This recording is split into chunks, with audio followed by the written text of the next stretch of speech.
اور آج 800 سال گزر گئے، ہند الولی سلطان الاولیاء غریب نواز کی حکومت ہم سب پر قائم ہے۔ کس بات کی حکومت ہے یہ دلوں کی حکومت ہے۔ اور وہاں جو ہاتھ لگانے کی کوشش کر رہا ہے وہ اپنے ہاتھوں کو بچا لے، آگ تمہارا انتظار کر رہی ہے، آگ تمہارا انتظار کر رہی ہے۔ اس لیے کہ اللہ فرماتا ہے من عادی لی ولیا فقد آذنتہ بالحرب، جس نے میرے ولی سے دشمنی کی میں اس کو اپنے ساتھ جنگ کا اعلان کرتا ہوں۔ آؤ رب تعالیٰ سے جنگ کرنے کے لیے تیار ہو؟ اللہ کے ولی سے مقابلہ کرنا چاہتے ہو؟ اللہ کے ولی کو چھونا چاہتے ہو؟ رب تعالیٰ فرماتا ہے جو اللہ کے ولی سے دشمنی کرتا ہے اسے میں اپنے ساتھ جنگ کا اعلان کرتا ہوں۔ ہے کسی کی ہمت و طاقت اللہ سے جنگ کرنے کی؟ تو جو یہ چاہتے ہیں کیڑے مکڑوں کی موت مرو گے، اس سے بھی خطرناک ذلیل ہو کر مر جاؤ گے۔ اجمیر معلیٰ یہ صرف اور صرف ایک دھرتی کا نام نہیں ہے، اللہ کے ولی کی آباد کی ہوئی مقدس زمین ہے۔ اور ہم سنیوں کی آستھا ایسے ہے، امام اہل سنت فاضل بریلوی اعلیٰ حضرت فرماتے ہیں دنیا بھر میں جہاں دعائیں قبول ہوتی ہیں ان جگہوں میں سے ایک جگہ کا نام اجمیر معلیٰ ہے، جہاں اللہ تعالیٰ دعائیں قبول فرماتا ہے۔ ہم اپنی آستھا ہی نہیں رکھتے میرے عزیزو، اپنی جان بھی حاضر ہے غریب نواز کے قدموں کے لیے۔ اس لیے میں کہنا چاہتا ہوں سرکار غریب نواز رضی اللہ تعالیٰ عنہ کے رکشک، یہ لوگ اگر یہ سمجھتے ہیں کہ مسلمان بکھر گئے ہیں، ٹوٹے ہیں، بکھرے ہیں، ان کے پاس کوئی طاقت نہیں، کوئی سیاست نہیں، اور ہم جس کو چاہیں آکرمن کر کے ختم کر دیں، ہو سکتا ہے ہم سب کو مار ڈالو تمہاری طاقت کے ذریعے، لیکن وہ غریب نواز ہے۔ اپنے باپ داداؤں کی تاریخ یاد رکھنا، پوچھنا، جو غریب نواز کو اٹھانے کی کوشش کیا اٹھ گئے ہیں، اور وہ دھرتی پہ آج بھی آباد ہے۔ انشاءاللہ قیامت تک اجمیر معلیٰ چمکتا رہے گا۔ سرکار غریب نواز رضی اللہ تعالیٰ عنہ کے آستانے سے جو فیض بٹتا ہے اپنے اور غیر سب وہاں سے فائدہ اٹھاتے ہیں، سب لوگوں کو برابر فائدہ اٹھایا جاتا ہے۔ اسی لیے میرے عزیزو یہ آزمائشوں کے دور میں میری صرف ایک ہی گزارش ہے، اپنا ایمان مضبوط کرو۔ الحمدللہ وکفا وسلام علی حبیبہ المصطفیٰ، اما بعد فاعوذ باللہ من الشیطان الرجیم، بسم اللہ الرحمن الرحیم۔ ومن اظلم ممن منع مساجد اللہ ان یذکر فیہا اسمہ وسعی فی خرابها، صدق اللہ مولانا العظیم۔ بارگاہ رسالت میں آپ صلی اللہ علیہ وسلم میں درود پاک کا ہدیہ پیش کریں۔ اللہم صلی علی سیدنا و مولانا محمد معدن الجود والکرم وآلہ واصحابہ الکرام وابنہ الکریم وبارک وسلم صلاة دائمة سرمدا ابدا۔ اللہ عز و جل قرآن عظیم میں ارشاد فرماتا ہے اس سے بڑا ظالم کون جو اللہ کی مسجدوں میں اللہ کا ذکر کرنے سے روکتا ہے، وہ سب سے بڑا ظالم ہے۔ ومن اظلم ممن منع مساجد اللہ، اللہ کی مسجدیں، اللہ کا گھر اس کے ذکر پاک کے لیے ہوتی ہیں، اس کی عبادت کے لیے ہوتی ہیں، اور جو اللہ تبارک و تعالیٰ کے ذکر سے اور اس کی عبادت سے روکے، اللہ قرآن میں فرماتا ہے وہ سب سے بڑا ظالم ہے۔ میرے عزیزو تاریخ اگر دیکھتے ہیں ہم تو ہر زمانے میں معرکہ حق و باطل ہوتا رہا ہے۔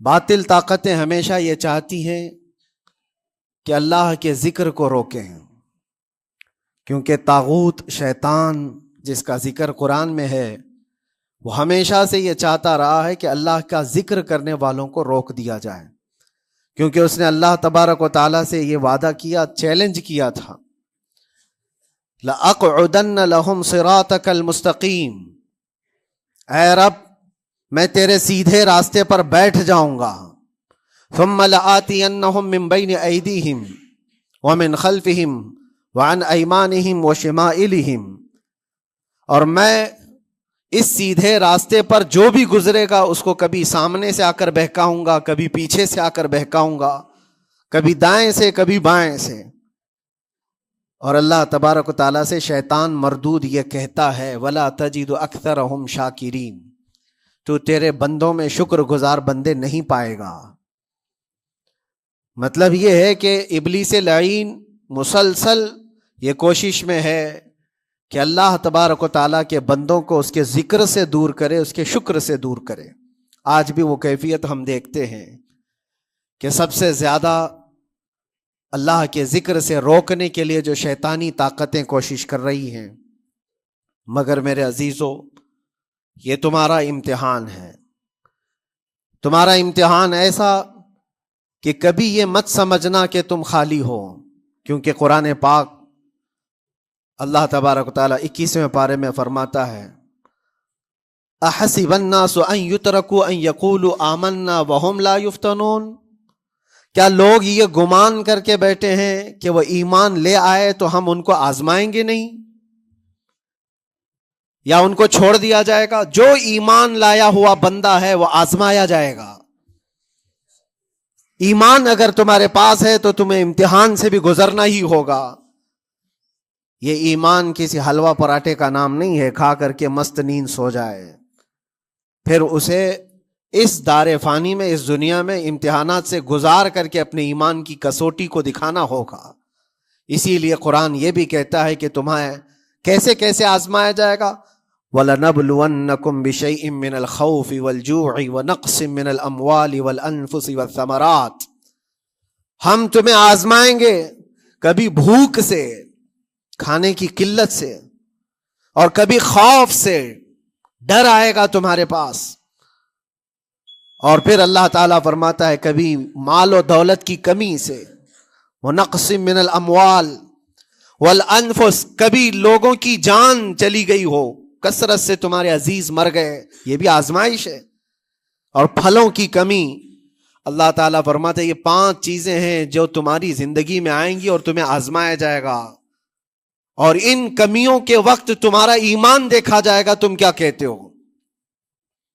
اور اللہ تعالیٰ فرماتا ہے جب کبھی تمہیں بھوک سے آزمایا جائے، خوف سے، ڈر سے آزمایا جائے، اور مال کی کمی سے آزمایا جائے، امتحان لیا جائے، تو اس وقت جو بندہ یہ کہتا ہے، اللہ فرماتا ہے انا للہ و انا الیہ راجعون، اللہ تعالیٰ فرماتا ہے ان لوگوں کو یہ بشارت ہے، ان صبر کرنے والوں کو یہ بشارت ہے کہ جب ان پر مصیبت آتی ہے تو یہ کہتے ہیں ہم اللہ ہی کے ہیں اور اللہ ہی کی طرف لوٹنے والے ہیں۔ یہ مصیبت کے وقت یہ جو 5 چیزوں سے آزمایا گیا ہے، ان آزمائش کے دور پر جو بندہ اللہ تبارک و تعالیٰ کی اس عطا پر راضی رہتا ہے وہ صبر کے ساتھ نکل گیا ہے۔ آج کے دور میں بھی میرے عزیزو بے شمار جانیں ہماری درمیان سے جا رہی ہیں، آپ کو اندازہ ہے موت اتنی عام ہو گئی ہے، اتنی عام ہو گئی ہے کہ اب لوگوں کو موت پر کوئی افسوس بھی نہیں ہوتا۔ ہر دن خبریں موت کی سرخیاں چھاپتی ہیں، 100-200 کی موت کوئی معنی نہیں رکھتی۔ آج فلسطین کے نہتے بچوں میں تقریباً 45,000 لوگ سال بھر میں مر گئے۔ 45,000 کوئی تعداد ہوتی ہے کہ نہیں ہوتی؟ اتنی بڑی جانوں کا جو نقصان ہے یہ آزمائش ہے، اور یہ جانوں کے ذریعے سے آزمائش تھی۔ مال کی کمی کی آزمائش تو ایسی ہے، ملک شام، یمن، بہت سارے ایسے ٹوٹے پھوٹے علاقے، عراق، جہاں پر لوگ کھانا اور دوائیوں سے جوجھ رہے ہیں اس طرح سے کہ وہ گھاس کھانے پر مجبور ہیں۔ بہت سارے ایسے علاقے جہاں پر چھوٹے بچے پھینکے ہوئے کچرے میں سے دانے چن کر کے کھا لیا کرتے ہیں، وہ اپنے پیٹ کی اس آگ کو بجھانے کے لیے دانے دانے کے لیے ترس رہے ہیں۔ یہ بھوک کی آزمائش ہے، مال کی کمی کی آزمائش ہے، جانوں کی آزمائش ہے۔ عزیزان گرامی وقار، اور پھر خوف کے ذریعے سے جو آزمائش ہے وہ ہم دیکھ رہے ہیں آج۔ خوف ظالموں کے ذریعے سے تم پر مسلط کیا جائے گا۔ ہر آدمی ڈرا سہما ہوا، ہر آدمی اپنے اندر ایک ڈر لیے بیٹھا ہے کہ نکلوں گا تو کیا ہو جائے گا۔ ان سب کے درمیان اللہ کی بارگاہ میں سجدہ ریز ہونے کا نام ایمان ہے. سب حالات ہوں گے اس طرح سے، اور انہی حالات کے درمیان جو بندہ اپنا سر جھکاتا ہے مولا کریم کی بارگاہ میں وہ ایمان والا ہے. آؤ اگر ایمان کی کمال کی مثال دیکھنا ہے تو کربلا کے میدان میں کون کون سی آزمائشیں تھی. بھوک کی بھی آزمائش ہے، پیاس کی بھی آزمائش ہے، جان کی بھی آزمائش ہے، خوف کی بھی آزمائش ہے. سب چیزیں ایک ساتھ کربلا کے میدان میں آئی. رسول اللہ کے گھرانے پر، اہل بیت پر وہ کیسا عظیم امتحان تھا جب وہ 72 لوگوں کا 82 لوگوں کا قافلہ بھوک اور پیاس سے جوجھ رہا ہو، 3 دن سے ان کے اوپر کھانا اور پانی بند ہو، اور ان شہزادوں کے ایمان میں ذرا برابر بھی فرق نہیں آتا. نہ ان کے ایمان میں، نہ حوصلے میں، نہ ہمت میں فرق آتا ہے. 3 دن کے بھوکے اور پیاسے باطل سے نپٹنے کے لیے کس طرح سے کمر بستہ ہے. یہاں تک کہ بھوک کی شدت ایسی تھی کلیجہ منہ کو آئے. 6 ماہ کا بچہ بھی روتے روتے زبان جس کی سوکھ گئی ہو، وہ ماں جو بچے کو دودھ پلاتی ہے اس کے سینے سوکھ چکے ہوں، دودھ ختم ہو چکا ہو ماں کے پستانوں میں، کیسی قلت ہوگی. پانی کا ایک قطرہ ان کے گھر تک نہیں پہنچ پاتا. ماں اپنے بچے کو دودھ نہیں پلا سکتی تھی. اس سے زیادہ کیا آزمائش تھی یہ بھوک اور پیاس کی آزمائش. پھر جانوں کی آزمائش تو ایسی، اللہ اکبر. 56 سال کی عمر کا وہ شہزادہ عالی وقار، سیدہ کائنات فاطمۃ الزہرا کا نور نظر، امام عالی مقام سید الشہداء امام حسین رضی اللہ تعالیٰ عنہ، جب میدان کربلا میں لاشوں کو اٹھاتے تھے، کتنی لاشیں اٹھائی، کبھی بیٹے کی، کبھی بھتیجے کی، کبھی بھانجے کی، کبھی بھائیوں کی، کبھی عزیزوں کی. میاں ہم اپنے گھر سے نکلنے والے ایک جنازے کو اٹھاتے ہیں تو 8 دن تک ہمارے اندر سے ہوش نکل جائے. کوئی اپنے بچے کو اپنے ہاتھوں سے دفن کر کے دیکھے پھر کیفیت پتہ چلتی ہے. امام حسین نے ایک نہیں اپنے لاڈلوں کی لاشیں اس طرح سمیٹی ہیں.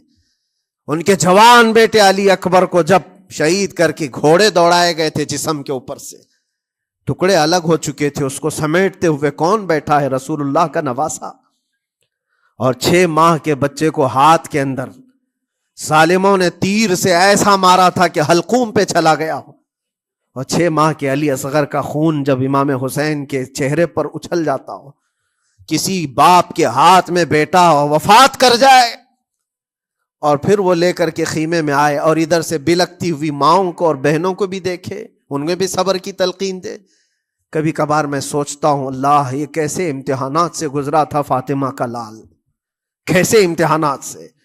بھوک اور پیاس کی شدت الگ، یہ جانوں کی شدت، جانوں کے جانے کا غم الگ، عزیزوں کی لاشوں کو اٹھانے کا بوجھ الگ. پھر اس پر 22,000 کا لشکر جرار سامنے، اس کا خوف لوگوں کے اوپر ڈالا جا رہا ہے. عزیزان گرامی وقار، یہ سب چیزیں کیا امام حسین کے قدموں کو ڈگمگا گئیں؟ کیا ان کے خاندان والوں کو بکنے پر مجبور کر دی؟ کیا انہوں نے سمجھوتے کر کے اپنا سب کچھ بیچ ڈالا؟ ایک خیمے کا بچہ بھی، خیمے کا ایک بچہ بھی امام حسین کا نکل کر کے آیا ہو تو مجھے تاریخ بتا دو. بلکہ تاریخ تو آج یہ کہتی ہے سر داد نہ داد دست در دست یزید حقا کے بنا لا الہ است حسین. سر دے دیا مگر ہاتھ یزید کے ہاتھ میں نہیں دیا. حق تو یہ ہے کہ لا الہ کی جڑ کا نام حسین ہے.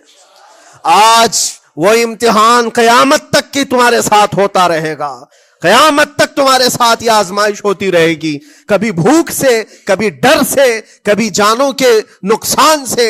لیکن پھر تمہیں دیکھا جائے گا تم بکتے کتنے ہو، نکلتے کتنے ہو، ہواؤں کے پجاری کتنے ہیں، خواہشات نفس کو ماننے والے کتنے ہیں، اپنے کمفرٹ زون میں جینے کے لیے ایمان کا سودا کرنے والے لوگ کتنے ہیں. یہ آزمائش ہوتی رہے گی. میرے عزیزو، ایمان اس کا نام نہیں ہے کہ تم گھر میں آرام سے بیٹھے رہو گے اور کوئی امتحان نہیں ہوگا. امتحان تو ہوگا، آزمائش تو ہوگی. آج جو بھی حالات ہیں اس پر میں یہی کہوں گا، ایک بات ہو سکتا ہے کروڑوں مسلمانوں کے دلوں میں آج یہ نروس پن آئے، اتنے برے حالات ہوتے ہیں، اللہ ہمارے ساتھ ہے یا نہیں؟ اللہ ہمارے ساتھ ہے یا نہیں؟ ایمان ہمارا صحیح ہے یا نہیں؟ اسلام صحیح ہے یا نہیں؟ یہ شک بھی شیطان تمہارے دل میں ڈالتا ہے۔ کبھی تمہارے اوپر مصیبتوں کے پہاڑ ٹوٹ جائیں تو شک ڈالتا ہے شیطان، تاکہ تمہارا ایمان ڈگمگا جائے۔ میرے عزیزو، مسلمان ہونے کا مطلب یہ نہیں ہے کہ تم صرف محلات میں جیو گے اور تخت و تاج کے مالک ہی رہو گے، ایسا نہیں ہے۔ ایمان والوں کو احد میں 70 جانیں بھی دینی پڑی ہے، بدر میں ان کے ساتھ جو معاملات ہوئے ہیں، فتح اگرچہ بدر میں ہوئی لیکن جنگ احد کا اگر منظر دیکھو گے، اللہ اکبر، وہ رسول پاک صلی اللہ تعالی علیہ وسلم کے شہدائی صحابہ جب احد کے میدان میں کھڑے تھے، 70 صحابہ کی ایسے جانیں گئی ہیں، اگر میں تفصیل بتاؤں تو بہت لمبا وقت ہوگا۔ ایک صحابی ہیں حضرت انس بن نزیر، پورے جسم میں ایک انگلی کے علاوہ کچھ نہیں ملا، کچھ نہیں ملا، شہادت کی ایک انگلی سے ان کو پہچانا گیا۔ حضرت سعد بن ربیع، یہ ایسے صحابی ہیں جن کا پیٹ پورا پھاڑ دیا گیا تھا اور 12 نیزے مارے گئے تھے۔ وہ سید الشہداء امیر حمزہ بھی تو اسی احد کے میدان میں شہید ہوئے، جن کو بھالے سے مارا گیا اور چیر کر کے ان کا کلیجہ چبایا گیا تھا۔ عبداللہ بن جہش اسی میدان میں انتقال کیے ہیں، جن کے جسم کے 80 ٹکڑے کر دیے گئے تھے اور ہر ٹکڑے کا ہار بنا کر ظالموں نے پہنا تھا، ہار بنا لیا تھا جسموں کے۔ یہ سارے منظر احد کے میدان میں ہوئے، اور کون سے ایمان والے؟ وہ رسول اللہ کی اقتداء میں نماز پڑھنے والے، حضور پاک کے چہرے انور کو دیکھنے والے۔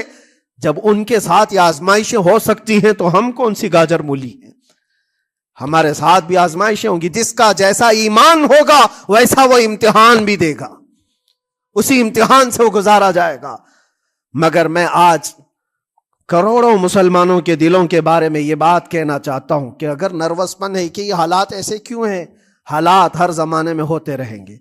ستیزہ کار رہا ہے ازل سے تا امروز، شرار ابو لہبی سے چراغ مصطفی، یہ ہماری تاریخ ہے، یہ تاریخ ہے میرے عزیزو۔ اللہ تعالیٰ قرآن میں فرماتا ہے تِلْكَ الْأَيَّامُ نُدَاوِلُهَا بَيْنَ النَّاسِ، یہ دن ہیں جو ہم لوگوں کے درمیان پلٹتے رہتے ہیں، کبھی تم بادشاہ بنو گے، کبھی فقیر بن جاؤ گے، اور آج جو تخت پر ہیں ہو سکتا ہے وہ کل ڈگر ڈگر گھوم رہے ہوں۔ آج جن کو طاقت کا نشہ ہے ہو سکتا ہے وہ بھیک مانگنے پر بھی مجبور ہو جائے۔ لیکن ایک بات یاد رکھنا، نروس پن اپنے دل میں آنے نہ پائے، ان حالات سے دیکھ کر کے گھبرا نہ جانا۔ ایمان تمہارا سچا ہے، اللہ کل بھی تمہارے ساتھ، آج بھی تمہارے ساتھ، بس تمہاری عبادت میں فرق آنے نہ پائے، تمہارے سجدوں میں کمی ہونے نہ پائے، تمہارے ایمان میں تزلزل آنے نہ پائے۔ اللہ ایک ہے تو ایک ہے، اللہ سچا ہے تو سچا ہے۔ میں نے اللہ کو نہیں دیکھا لیکن اللہ پر ایمان ضرور ہے۔ یہ یقین اور یہ عقیدہ تمہارا مضبوط رہے۔ ہاں، ہمیں معلوم ہے، کچھ لوگ ہم سے پوچھتے بھی ہیں، اللہ تبارک و تعالیٰ پوری کائنات کا مالک، جس نے ہر چیز پیدا کیا اور اس کی عبادت کرنے والے ہو آپ، لیکن پھر اسی اللہ رب العزت کی یہ مسجدیں کیوں ڈھائی گئی؟ کیوں مسجدوں کو ختم کیا جا رہا ہے؟ اللہ کے ذکر کو روکنے کے لیے طاقتیں پوری مسجدوں کو ڈھانے کی کیوں بات کرتی ہیں؟ پھر اللہ کچھ کیوں نہیں فرماتا؟ میرے عزیزو، یہ کائنات ہے جس کو اللہ نے اسباب پر بنا کر بھیجا ہے اور تمہیں عمل کے لیے بھیجا گیا ہے۔ تمہارا عمل دیکھنا ہے، تم کتنے پابند ہو، تم کتنے اپنی حفاظت کرتے ہو، تمہارے ایمان کی، تمہاری عبادتوں کی، تمہاری مسجدوں کی۔ تم مسجدیں خالی کر کے گھوم رہے ہو، فجر کی نماز میں اپنے گھروں پر سوئے ہو، اور پھر اللہ کے گھروں کی حفاظت کی بات کر رہے ہو کہ مسجدیں ڈھائی جا رہی ہیں، مسجدوں پر آکرمن ہوتا ہے۔ یہ ساری باتیں کیوں؟ تم جب ان صفوں کو خالی کر دو گے، یہ مسجدیں چیخ چیخ کر پکارتی ہیں اللہ کی بارگاہ میں، پل بھر میں بنا لی، شب بھر میں بنا لی مسجد تو ایمان کی حرارت والوں نے۔ من اپنا پرانا پاپی تھا، بچپن سے نمازی بن نہ سکے۔ مسجدیں بڑی بڑی شاندار بنا لینا اور اس کو آباد نہ کرنا، یہ بھی تو ظلم ہے۔ آپ ان مسجدوں کی حفاظت کی جو بات کر رہے ہیں، ان مسجدوں کی حفاظت صرف کمیٹیاں بنانے سے نہیں ہوتی، نمازوں سے ہوتی ہے، اس کے اندر تلاوت قرآن سے ہوتی ہے۔ عزیزان گرامی، اور پھر یہ بات ان ظالموں کے لیے کہ اگر وہ ہاتھ لگا کر مسجدوں کو اٹھانا پھینکنا اس کو اپنی طاقت کا ذریعہ سمجھتے ہیں تو سمجھ لو تھوڑے دن کی بات ہے. اگر اسی کا نام طاقت ہے کہ عبادت گاہوں کو مسمار کر کے طاقت کے تخت کو بٹھایا جائے تو یاد رکھنا بڑھتے بڑھتے بڑھتے تمہارا نشہ کہیں تمہیں فرعون نہ بنا دے. اور اگر فرعون بن گئے تو انتظار کرو، اللہ تعالیٰ بڑے بڑے فرعونوں کو صرف پانی سے ہلاک کرتا ہے. بہت بڑے بڑے نمرودوں کو اللہ تعالیٰ مچھر سے ہلاک کرتا ہے. وہ ابرہہ بھی تو آیا تھا جو کعبہ ڈھانے کے لیے آیا تھا، ہاتھیوں کا لشکر لے کر آیا تھا، جس کا ذکر قرآن پاک میں الم تر کیف فعل ربک باصحاب الفیل. اے محبوب کیا آپ نے نہیں دیکھا ہاتھی والوں کے ساتھ اللہ نے کیا معاملہ کیا؟ پورا ہاتھیوں کی فوج لے کر آیا تھا کعبے کو ڈھانے کے لیے. ہوا کیا؟ کعبہ کو ڈھانے کے لیے اتنی خطرناک فوج تھی اور مکہ والوں میں لڑنے کی اتنی طاقت نہیں تھی. اللہ کریم نے ابابیل چڑیوں کی ایک فوج کو بھیجا. ہاتھی کہاں اور چڑیا کہاں؟ کوئی مقابلہ ہوتا ہے؟ کوئی مقابلہ ہے؟ تصور میں نہیں آتا. لیکن رب تبارک و تعالیٰ کا ایک دستور ہے، بڑی بڑی طاقتوں کو چھوٹی طاقتوں سے ہلاک کرتا ہے. چھوٹی چھوٹی سی چڑیاں ایک ہاتھ میں تمہارے آ جائے، ایک چونچ میں اور دو پاؤں میں کنکریاں لے کر آتی تھی، اوپر سے صرف وہ کنکریاں گراتی، ہاتھیوں کے پیٹ پھٹ جاتے اور آگ لگ جاتی تھی. اللہ تبارک و تعالیٰ کی طاقت کا یہ مشاہدہ، قوت کا ایک ہلکا سا اظہار جو مکہ کی ان وادیوں میں ہوا منا، اور اللہ تعالیٰ فرماتا ہے فَجَعَلَهُمْ كَعَصْفٍ مَأْكُولٍ. اللہ نے ان کو ایسا کر دیا جیسے کھائی ہوئی مرغی ہوتی ہے، نوچ نوچ کر کے کھا کر چھوڑی ہوئی مرغی ہو.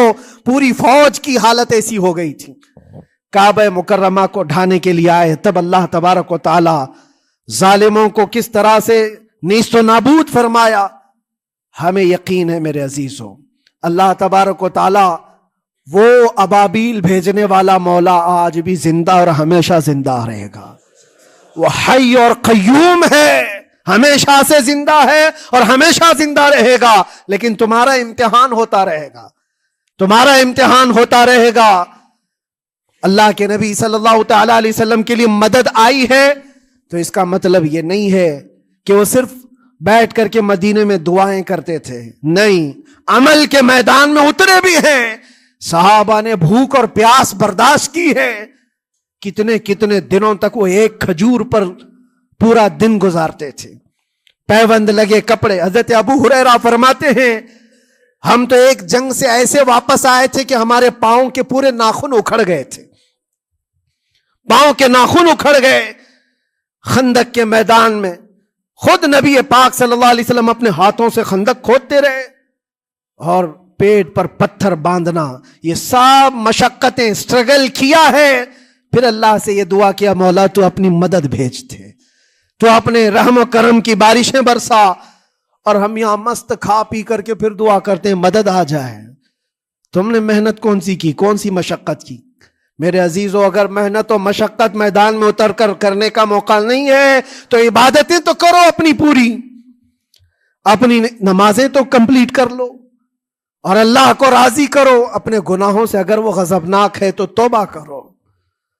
اور جاتے جاتے یہ بات بھی میں عرض کروں گا کہ آج جن لوگوں کو ایسا لگتا ہے کہ یہ کھیل تماشا ہے، ایک بات یاد رکھنا، کسی مسجد کے ختم ہو جانے سے یا مومن کے کسی کے ہار جانے سے ایمان کبھی ہارتا نہیں ہے. ایمان ہمیشہ جیتتا ہے. تھوڑی دیر کی تکلیف تو مومن کو ہو سکتی ہے لیکن اس کے ساتھ ایمان ہے تو ہمیشہ سر بلند ہے. اس سے بڑی کوئی کامیابی کیا ہے؟ ہم نے دیکھا ہے کربلا کی تاریخ میں جیتا کون ہے؟ دنیا کی نظر میں، اس وقت کی میڈیا کی نظر میں، اس وقت کے جو کتے ہوں گے ان کی نظر میں یزید جیتا ہوگا. لیکن قیامت تک ہر مومن کہتا ہے بادشاہ است حسین، بادشاہ است حسین.